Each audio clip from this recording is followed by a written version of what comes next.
अस्सलाम वालेकुम ख़वातीन और हज़रात, एक नई वीडियो के साथ मैं हूं हसनैन लियाकत। आज हम बात करेंगे पीएसएल के हवाले से और आईपीएल के हवाले से। किसी ज़माने में पीएसएल का मुकाबला आईपीएल के साथ होता था, लेकिन अब जो फहरिस्त आई है प्लाटीनियम कैटेगरी के प्लेयर्स की, या फिर जो बड़ी कैटेगरी के प्लेयर्स है, प्लाटीनियम हो गए, डायमंड कैटेगरी के प्लेयर्स हो गए, उनके लिस्ट को देख के ना मुझे थोड़ी सी हैरानगी हो रही है। क्योंकि पीएसएल की जो पहचान थी वो बड़े प्लेयर्स थे, बड़े प्लेयर्स ने आके पीएसएल खेली।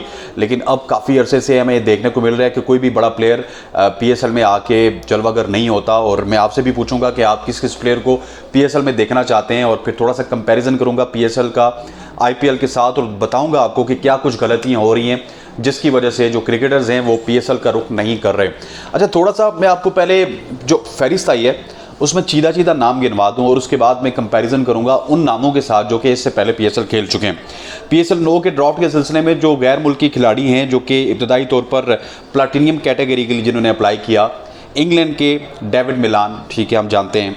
जेमी ओर्टन, जो क्रिकेटिंग लवर हैं वो जानते हैं, लेकिन जो वैसे आम आवाम है वो इनको नहीं जानती।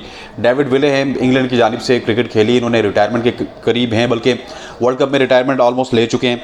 रेस टॉफली हैं जो कि वर्ल्ड कप में भी इंग्लैंड की टीम के साथ मौजूद थे, लेकिन इनके साथ इशू ये है कि ये 2 महीने खेलते हैं, 6 महीने जो है ये इंजर रहते हैं। अच्छा, इसके बाद अगर बांग्लादेश की जानिब से बात की जाए प्लाटीनियम कैटेगरी में, तो शकीब उल हसन ने मतलब अपनी आमादगी जाहिर की है। वेस्ट इंडीज़ की जानिब से ओडेन स्मिथ है, और नेपाल की जानिब से संदीप लेमचाने हैं जो कि उनके कप्तान भी थे।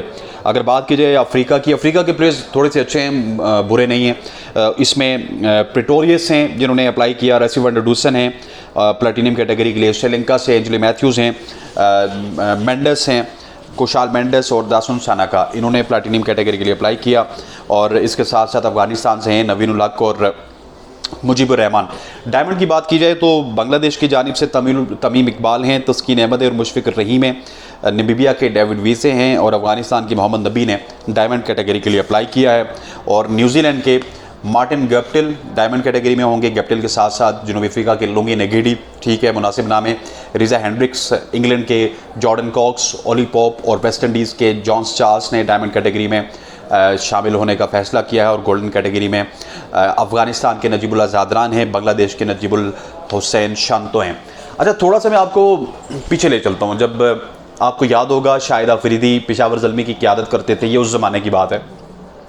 तब एक टीम में होते थे शेन वॉटसन, तो दूसरी टीम में होते थे कीवन पैटरसन, फिर लाहौर में एबी डिविलियर भी आए, क्रिस गेल भी आए। दुनिया का कोई बड़ा ऐसा नाम नहीं है जो कि पीएसएल खेलने के लिए ना आया हो। उस वक्त क्या था, उस वक्त कंपटीशन थोड़ा सा कम था। एक आपकी आईपीएल होती थी जो बड़े लेवल की लीग थी, फिर बांग्लादेश प्रीमियर लीग या श्रीलंका प्रीमियर लीग स्टार्ट ज़रूर हुई थी, लेकिन उनको वो आई बॉल्स नहीं मिली थी जो कि पीएसएल ने ग्रैब की थी पहले 2-3 सीजन्स में। अब क्या हो रहा है, अब ये हो रहा है कि पूरी दुनिया में लीग स्टार्ट हैं, और स्पेशली आईएलटी की मैं अगर बात करूँ, अबू धाबी T10 की बात करूँ, फिर SA20 साउथ अफ्रीका की जो लीग है उसकी बात करूं, तो अब लीग्स में बहुत ज़्यादा इन्वेस्टमेंट हो चुकी है, बहुत ज़्यादा पैसा इन्वॉल्व हो चुका है। और स्पेशली जो इंडियन इन्वेस्टर है वो बहुत ज़्यादा इन्वेस्ट कर रहा है तमाम तर लीग्स में, सिर्फ पीएसएल के अलावा। पीएसएल पिछले साल अच्छा इस वजह से हुआ कि जो बैटिंग कंपनीज़ हैं जिनके ऊपर हमने पाबंदी लगा दी, उनको बहुत ज़्यादा इन्वॉल्व किया गया था, इस वजह से थोड़ा सा अच्छा पिछले साल वाला इवेंट हो गया था। लेकिन इस दफ़ा बैटिंग कंपनीज़ भी नहीं है, स्पॉन्सर्स के भी लाले पड़े हुए पूरी की पूरी पीसीबी को। अब यहाँ पे मैं मुर्द इल्ज़ाम ठहराऊंगा पीसीबी को और फ्रेंचाइजर्स को। देखिए, जब आपका कंपटीशन बढ़ता है ना, तो आपको कुछ ना कुछ वैल्यू ऐड करनी पड़ती है, आपने पैसे बढ़ाने पड़ते हैं। आप अगर प्लेयर्स को पैसे उतने ही देंगे जितना एक नॉमिनल सी अमाउंट होती है, 1.5-2 करोड़, या फिर किसी को हम 50 लाख में ले आते हैं, किसी को 75 लाख में ले आते हैं, तो कोई क्यों आएगा भाई। दुनिया में अगर 14-15 लीग्स हैं, या अगर कुल मिला के 20 लीग्स हैं, तो 20 लीग हर टॉप का प्लेयर नहीं खेलेगा। टॉप का प्लेयर ये कहेगा कि मैं अपनी 3 से 4 लीग्स या मैक्सिमम 5 लीग्स खेलूंगा, और 5 लीग्स में टॉप का प्लेयर ये देखेगा कि उसको पैसे कहाँ पे ज़्यादा मिल रहे हैं। अब देखिए, आईपीएल सबकी प्रायोरिटी क्यों होती है। केन विलियमसन वहाँ पे गए, इंजर होके वापस आए, लेकिन केन विलियमसन की भी प्रायोरिटी आईपीएल क्यों थी?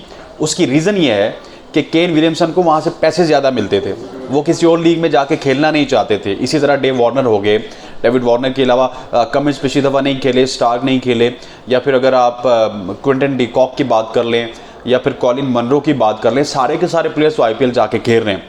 आईपीएल की स्ट्रैटेजी क्या है, उनका बिजनेस मॉडल बड़ा अच्छा है, उनका बिजनेस मॉडल हमसे ज़्यादा तगड़ा है, वो हमसे ज़्यादा पैसे लगाते हैं, इस वजह से आईपीएल दिन ब दिन ग्रो कर रहा है as far as international appearance is concern.